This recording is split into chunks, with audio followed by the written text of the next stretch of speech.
మహిమ కలుగును గాక. ప్రియమైన సహోదరులారా, రండి దేవుని వాక్యాన్ని ధ్యానం చేసుకుందాం. నిర్గమకాండ 1వ అధ్యాయము 12వ వాక్యము.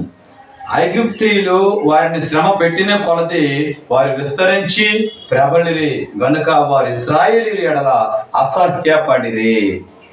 చూడండి, ఈరోజు దేవుడి మాట. ఐగుప్తీయులు ఇశ్రాయేలు ప్రజలను శ్రమ పెట్టిన కొలది వాళ్ళు విస్తరించిపోతూ ఉన్నారు. విస్తరించి ప్రబలిరి. ఆహా, దేవుని కార్యములు ఎంత దొడ్డవి.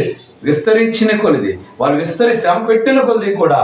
అంటే మరి ఇశ్రాయేలు ప్రజలను ఎంతగా శ్రమ పెడుతున్నారంటే, నీకు అదే జీతం ఇస్తాము. 8 గంటల డ్యూటీ 16 గంటలు చేయాలి, 16 గంటల డ్యూటీ 20 గంటలు డ్యూటీ చేయాలి. ఎందుకంటే వాళ్ళు 16 గంటలు చేసిన తర్వాత ఇంటికి వెళితే మరి వాళ్ళు సంసారం చేయలేరు, వాళ్ళ పిల్లలు ఇంకా రారు, వాళ్ళ సంతానాభివృద్ధి ఆగిపోద్దని ఒక ఆలోచన పడ్డారు ఐగుప్తి రాజు.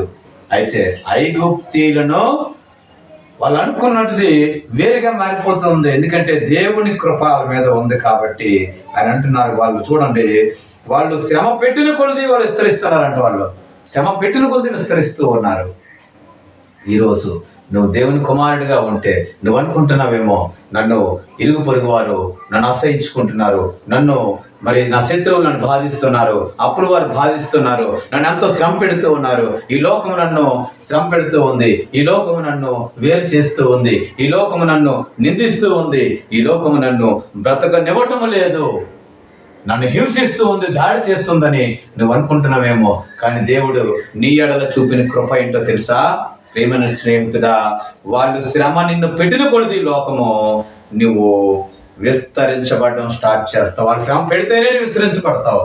ఒక శ్రమ లేనప్పుడు నువ్వు పరిశుద్ధంగా జీవించలేవు. శ్రమ లేనప్పుడు నువ్వు ప్రార్థనలో సహవాసంలో ఉండలేవు.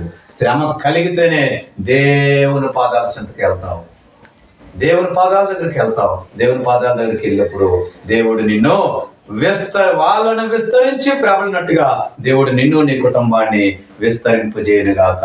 ఆమేన్.